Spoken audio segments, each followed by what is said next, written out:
보수가 살아있어야 이준석도 살아남을 수 있다는 이 간단한 진리도 이해 못한 이준석. 이준석은 이재명 당선이라는 대선 결과와 단일화 거부라는 정치적 선택 이후 더 어려운 상황에 처했다. 그는 여전히 매체에 등장하고 젊은 지지층의 일부로부터 응원을 받겠지만 그것이 본질적인 정치 권력의 회복을 의미하지는 않는다. 그가 진정한 보수 리더로 다시 돌아오려면 자기 방식의 사과와 책임, 그리고 보수를 위한 실질적인 행동이 필요하다. 보수가 존재해야 이준석도 존재할 수 있다는 이 단순한 진리를 그 자신이 가장 먼저 인정해야 할 것이다. 2025년 대선 전국에서 이준석의 단일화 거부는 한국 정치사의 중대한 전략적 갈림길로 기록될 수 있다. 그가 단일화를 선택하지 않은 채 독자 행보를 고수한 결정은 결과적으로 이재명의 당선이라는 시나리오로 이어졌고, 이로 인해 정치적 평가는 분분하다. 하지만 정량적 전략적 관점에서 보자면 이준석이 단일화를 선택했더라면 설령 이재명이 승리하더라도 그의 정치적 자산과 향후 입지는 훨씬 유리했을 가능성이 높다. 이 글에서는 세 가지 가상 시나리오를 기반으로 그 판단을 분석하고 현재 경로의 리스크와 비교하며 이준석이 어떤 전략적 실수를 했는지를 조명한다. 우선 현재의 시나리오부터 살펴보자. 이준석은 이번 대선에서 김문수와의 단일화를 거부하며 독자 노선을 택했다. 이는 분명히 그의 정치적 브랜드, 즉 기존 보수 질서에 맞서 싸우는 젊은 합리적 보수라는 이미지를 강화하는 데에는 기여했을 수 있다. 그러나 선거 결과가 이재명의 승리로 끝나면서 많은 보수층과 중도 유권자들은 분열의 책임을 이준석에게 돌리기 시작했다. 비록 일부 지지자들은 그의 독자 노선에 박수를 보냈지만 다수는 패배의 원인 제공자로 인식할 여지가 생겼다. 이러한 프레임은 향후 이준석이 다시 보수 정치권 내에서 힘을 행사하거나 재도약하려 할 때 큰 장애물이 될 수 있다. 단일화를 하지 않음으로써 얻은 자율성은 단기적으로는 통쾌했을 수 있으나 장기적으로는 책임을 회피한 정치인이라는 인식을 남길 수 있다는 점에서 전략적 손실이 컸다. 반면 만약 이준석이 김문수와의 단일화를 선택했더라면 두 가지 주요 시나리오가 가능했다. 첫 번째는 단일화를 통해 김문수가 대선에서 승리하는 경우이다. 이 경우 이준석은 명백히 보수 승리의 주역 중 한 명으로 정치사에 기록되었을 것이다. 단일화의 키를 쥐고 있던 정치인이 실제로 승리를 견인했다는 것은 향후 당내 영향력뿐 아니라 국정 운영의 중심에 설 가능성까지 부여받게 되는 정치적 자산이다. 그는 차기 총리 또는 당대표는 물론 장기적으로는 차기 대권 후보로서의 입지를 단단히 굳힐 수 있었을 것이다. 특히 젊은 보수층과 중도층에서 합리적이고 책임 있는 정치인이라는 평가를 받으며 기존 보수 질서와 세력 간 균형점에서 강력한 존재감을 가질 수 있었을 것이다. 두 번째 가능성은 이준석이 단일화를 했음에도 불구하고 김문수가 대선에서 이재명에게 패배하는 경우이다. 이 시나리오에서도 이준석은 정치적으로 결코 손해를 보지 않았을 것이다. 오히려 그는 끝까지 책임을 다한 정치인이라는 도덕적 명분과 신뢰를 얻게 되었을 가능성이 크다.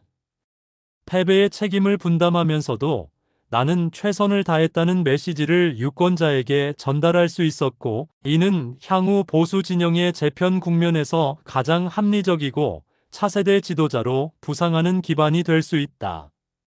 즉, 단일화를 했더라면 지든 이기든 이준석이 중심에 서게 되는 그림이 가능했던 것이다.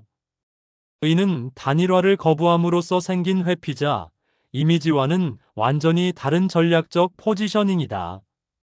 그렇다면 왜 이준석은 단일화를 거부했을까? 이 판단은 그의 정치적 기조와 깊은 관련이 있다. 이준석은 기존 보수 정치의 기득권적 구조를 정면으로 비판하며 세대 교체와 합리성을 주요 가치로 내세워왔다.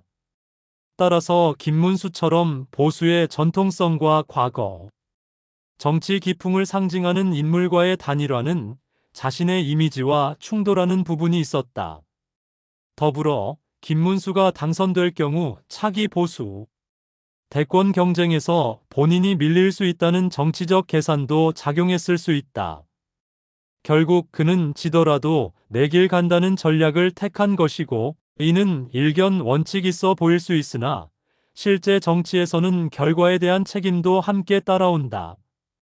즉, 이준석은 단일화를 거부함으로써 스스로 차기 리더십 경쟁에서 명분과 신뢰를 일부 잃게 된 셈이다. 정치란 본질적으로 책임의 게임이다. 단일화는 단순한 승리를 위한 전략이 아니라 책임과 연대, 정치적 성숙함의 시험대이기도 하다. 이준석이 이를 거부함으로써 얻은 건 단기적 자율성과 개성일 수 있지만, 잃은 건 장기적 신뢰와 보수 전체의 미래 구상에 있어서의 주도권이다. 무엇보다 국가적 위기 상황에서 자신이 어떤 선택을 했는가는 유권자의 뇌리에 강하게 각인되는 요소이며, 그는 이 기회를 날려버린 셈이 되었다.